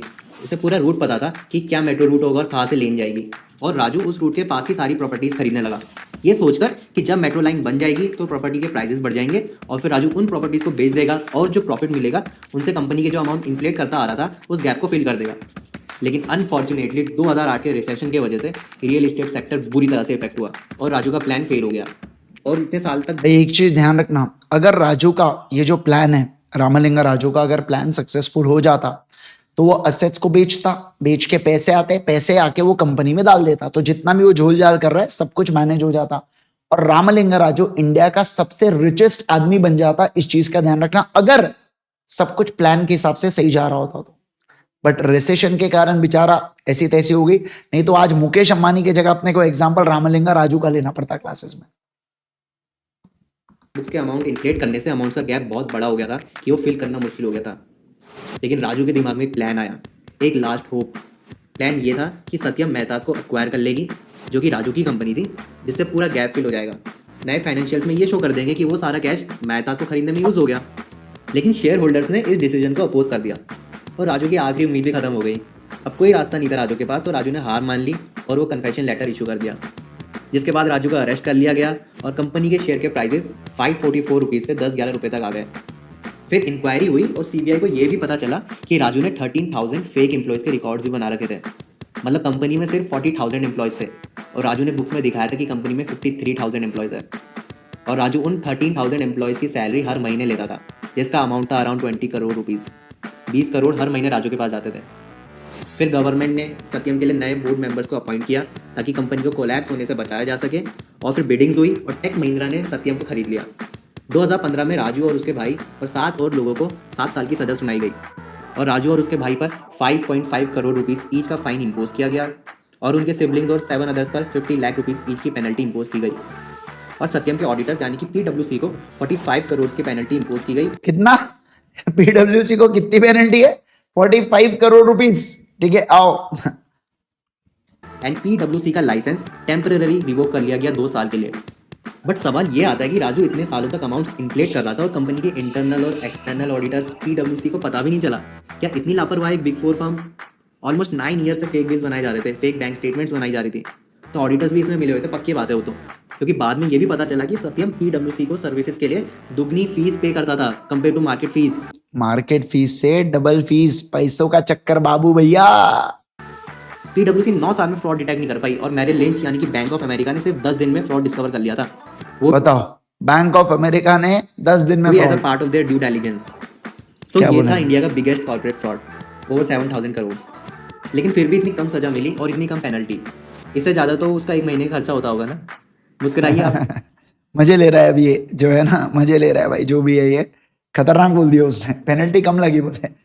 सही भी है वैसे, 7,000 करोड़ का फ्रॉड किया है और पेनल्टी चुल्लू भर 1,000 करोड़ की मिली है, तो भाई थोड़ा सा गलत है, बट ठीक है, चलो समझ में आ गया।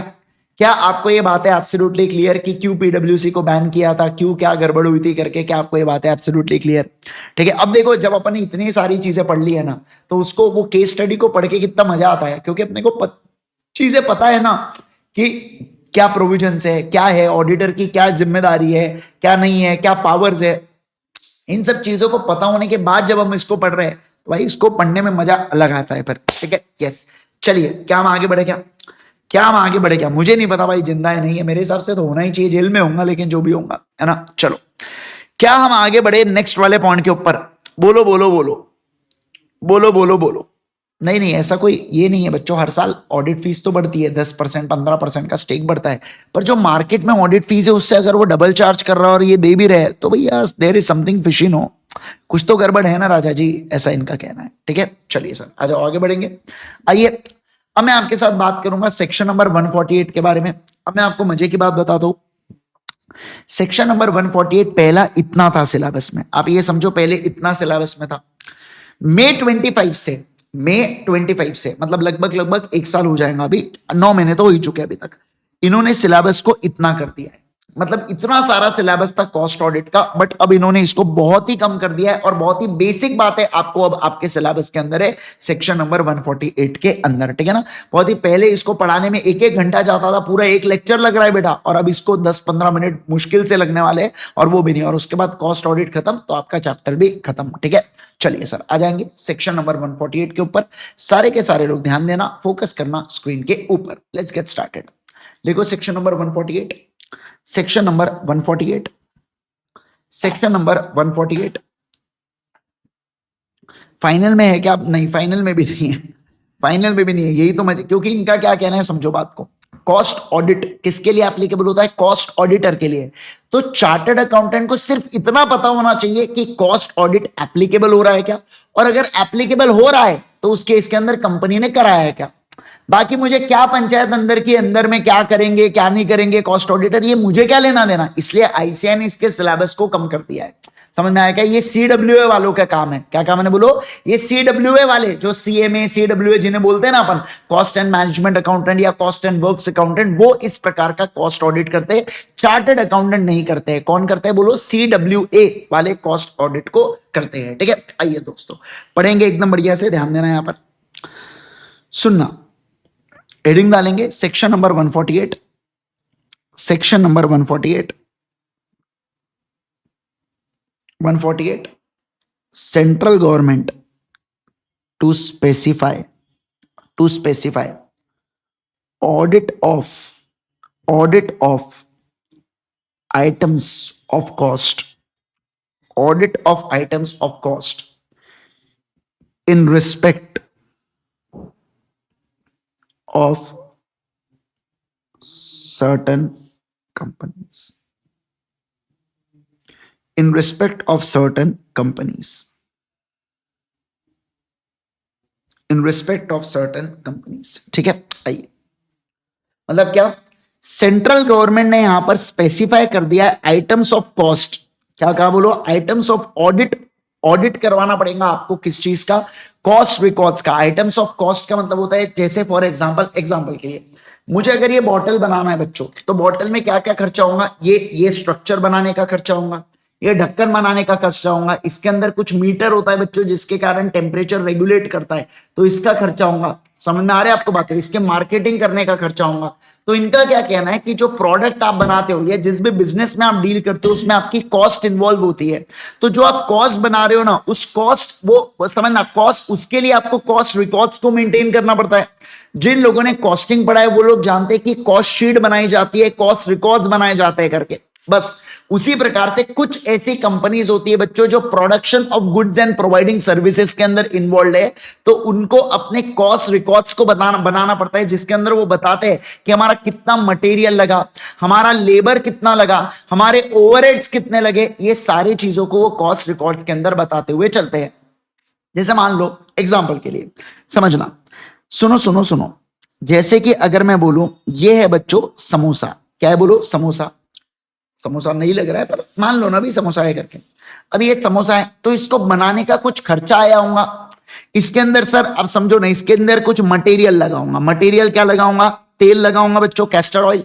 अरे वो कैस्टर ऑयल वो वाला काला काला तेल में तो करते बेटा ये लोग, और करते ही क्या है, जो गाड़ी में डालने वाला कैस्टर ऑयल। पहला। दूसरा क्या लगाऊंगा? आलू का खर्चा लगाऊंगा, आलू खाओगे। अगला दूसरा क्या? दूसरे पपड़ी के लिए मैदे का खर्चा लगाऊंगा। फिर इसके अलावा और क्या लगता है? नमक, मिर्ची, और आलू मसाने के लिए जीरा वगैरह लगाऊंगा, और बाकी सब ये कॉस्ट लगी होंगी, बराबर है। इसके साथ साथ जो व्यक्ति है बेटा, जो उसको ऐसे ये करते रहता है तेल में डुबा डुबा के, वो जो महाराज है उसका पैसा लगेगा, यानी कि लेबर भी लग रहा होगा। जिस दुकान में वो सेल किए जा रहे हैं वहां पर इलेक्ट्रिसिटी होंगी और बाकी सब चीजें होंगी, उसका खर्चा होगा। समझ में आ रहा है आपको बातें? तो इन सारे जितने भी कॉस्ट लग रही है ना आइटम्स को बनाने के लिए, उसका एक प्रॉपर रिकॉर्ड बनाना। क्या बनाना बोलो? प्रॉपर रिकॉर्ड बनाना। इसे बोला जाता है कॉस्ट रिकॉर्ड। क्या बोला जाता है बोलो जल्दी से? इसे बोला जाता है कॉस्ट रिकॉर्ड्स। आइए जरा अब हम लोग पढ़ते हैं कि कॉस्ट रिकॉर्ड्स बनाना किसे पड़ता है। क्या कहा हमने बोलो? कॉस्ट रिकॉर्ड्स बनाना किसे पड़ता है, इसके बारे में बात करेंगे। लिखो जरा पहले। सर सेंट्रल गवर्नमेंट यहां पर ऐसी क्लास ऑफ कंपनी जो एंगेज है in production of goods slash providing services, जो एंगेज है इन प्रोडक्शन ऑफ गुड्स या प्रोवाइडिंग सर्विसेज के लिए, तो उनको कॉस्ट रिकॉर्ड्स को बनाना पड़ेगा। क्या करना पड़ेगा बोलो? उनको कॉस्ट रिकॉर्ड्स को बनाना पड़ेगा। ठीक है, कॉस्ट रिकॉर्ड्स किस चीज से रिलेटेड? कॉस्ट रिकॉर्ड्स होता है बच्चों यहां पर utilisation of material, labour and other items of cost.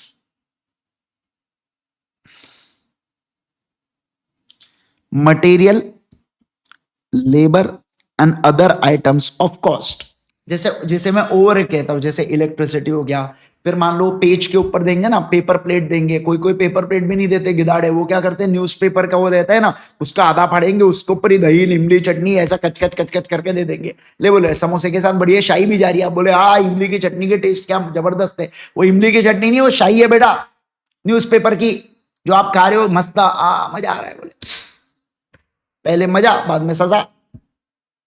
समझ में आया? ठीक है, तो देखो क्या, तो मैंने क्या कहा, मैंने ये कहा सर कि सेंट्रल गवर्नमेंट कुछ ऐसी क्लास ऑफ कंपनी, मतलब कुछ कंपनी को बोल सकता है जो किसमें एंगेज है, गुड्स को बनाने में या सर्विस को प्रोवाइड करने में, कि आपको कॉस्ट रिकॉर्ड्स बनाना पड़ेगा, और कॉस्ट रिकॉर्ड्स में आपको मटेरियल, लेबर और जो बाकी आइटम्स ऑफ कॉस्ट है जिसे हम ओवरहेड कहते हैं, उसकी डिटेल्स आपको कॉस्ट रिकॉर्ड के अंदर डालना पड़ेगा।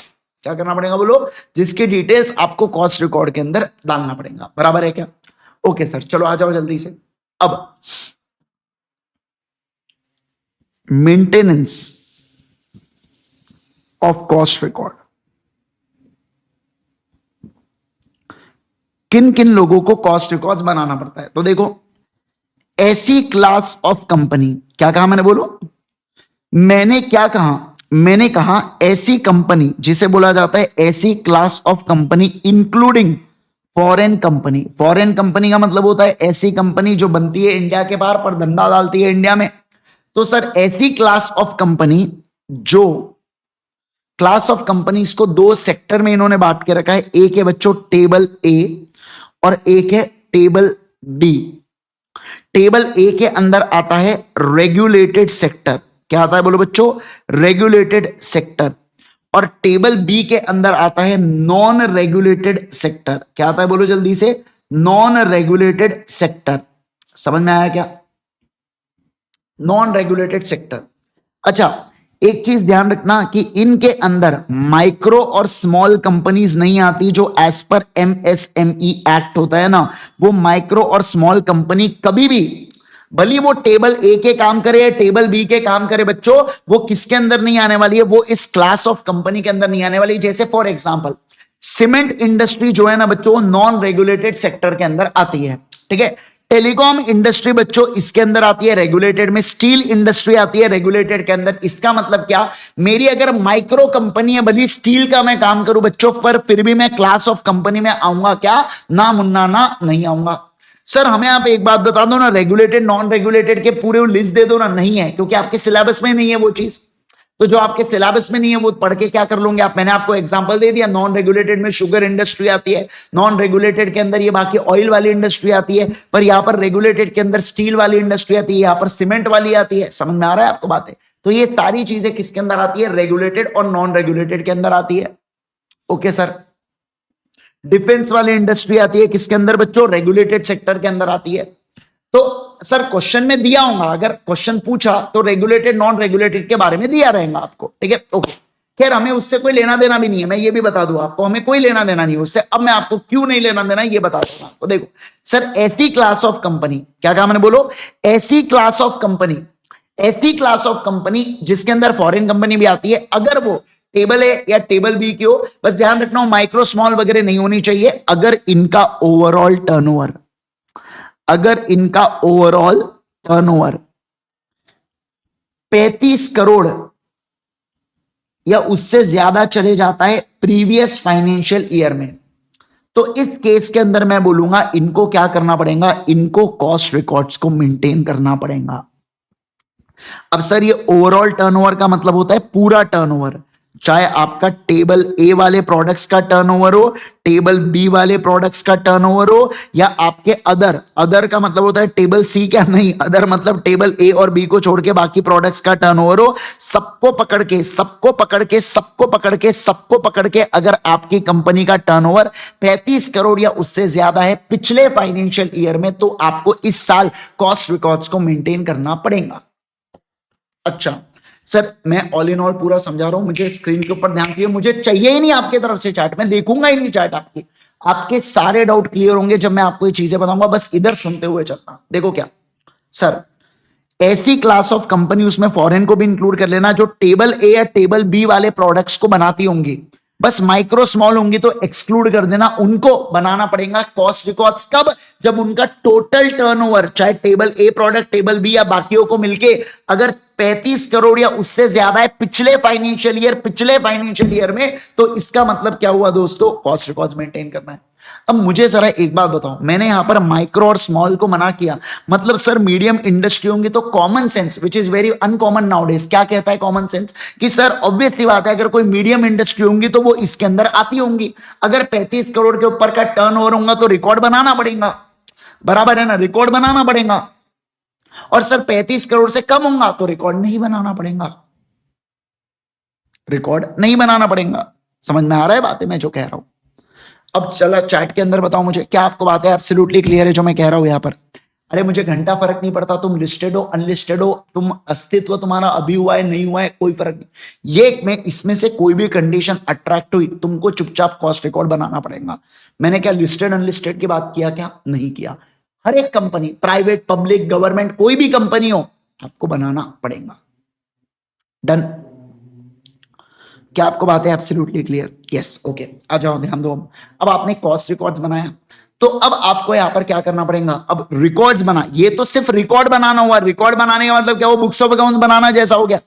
अब इस बुक्स ऑफ अकाउंट्स का क्या कराते हो बच्चों? सर आप इसका ऑडिट कराओ ना, लिखो cost audit, cost audit,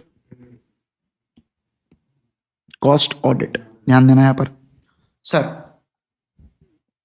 central government यहां पर ऑर्डर पास करता है कि जो कंपनी कॉस्ट रिकॉर्ड्स को मेंटेन करती है, देखो अगर आप रिकॉर्ड मेंटेन करोगे तभी ऑडिट होगा, आप रिकॉर्ड ही मेंटेन नहीं कर रहे तो ऑडिट क्या होने वाला है? समझ में आया ना? तो आपके ऊपर पहले कॉस्ट रिकॉर्ड्स एप्लीकेबल होना चाहिए, तब जाके आपके ऊपर क्या आता है बच्चों, तब जाके आपको ऑडिट करवाना पड़ता है। पर ऑडिट भी सबको नहीं करवाना पड़ता है, ऑडिट की भी टर्नओवर की या नेटवर्थ की लिमिट्स है, उसमें आपको करवाना पड़ता है। सर ये कितनी लिमिट्स है? यही हटा दी गई है, क्योंकि इनका कहना है कि ये अपने को लेना देना ही नहीं है। कॉस्ट ऑडिटर के लिए कंपनी को ढूंढना पड़ेगा, कॉस्ट ऑडिटर को जो कोई सीडब्ल्यू होगा, तो अपन सीए लोग हैं, सीए को क्या काम है कॉस्ट ऑडिटर का, नेटवर्थ और टर्न लिमिट जान के।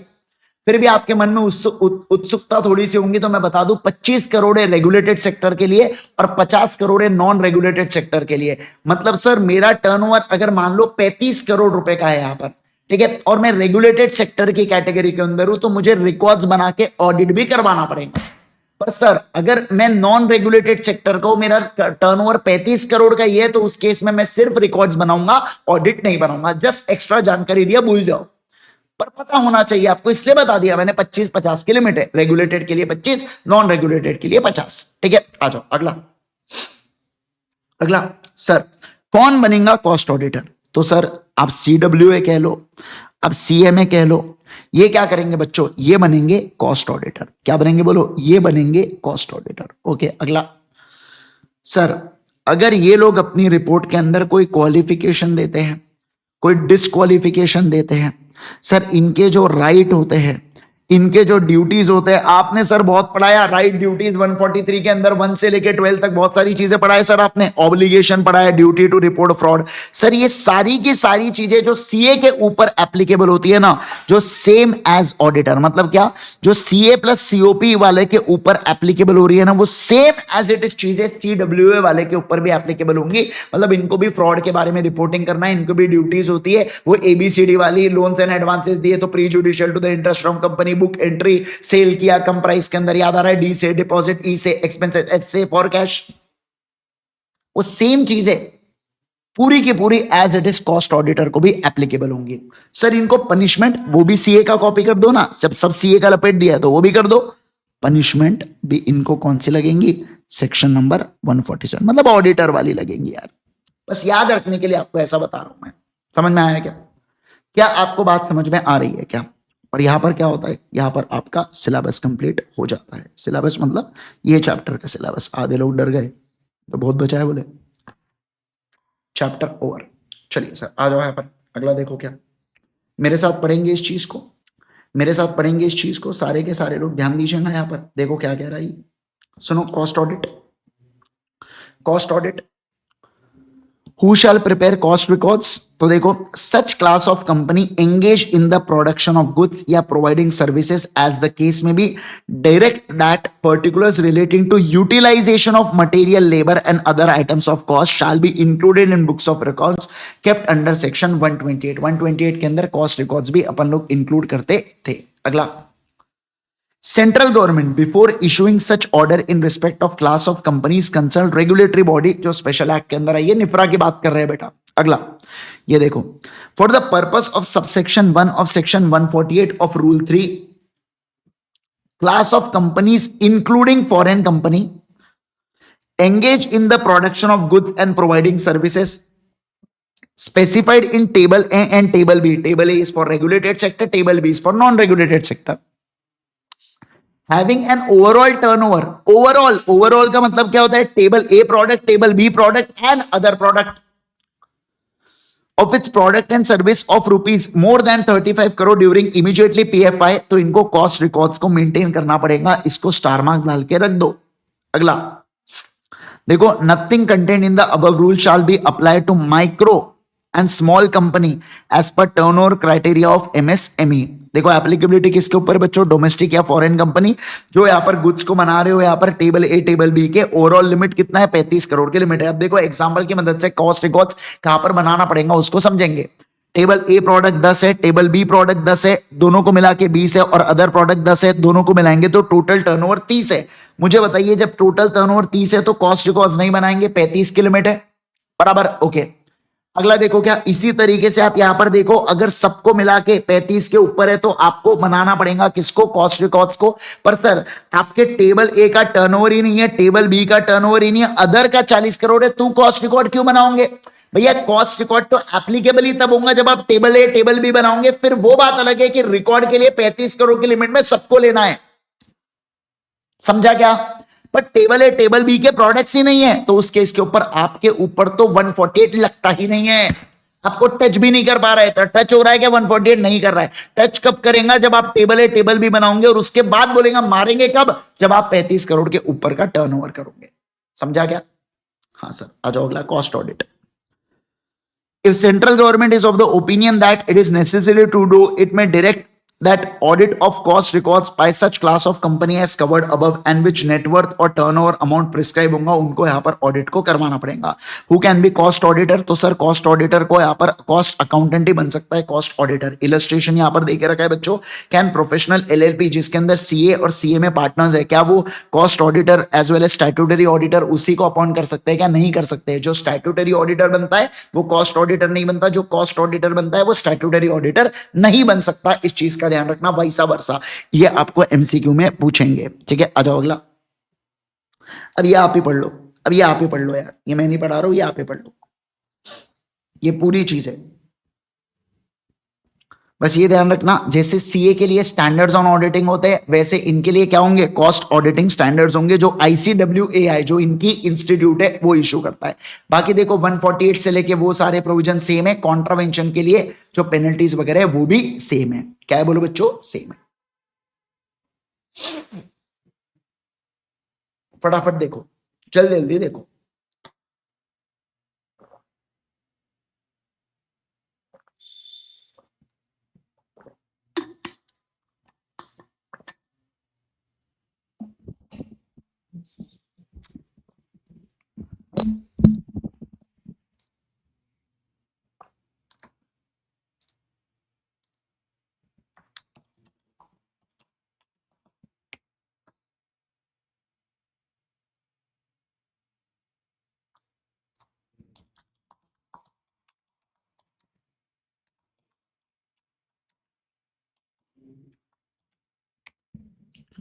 Done done done done.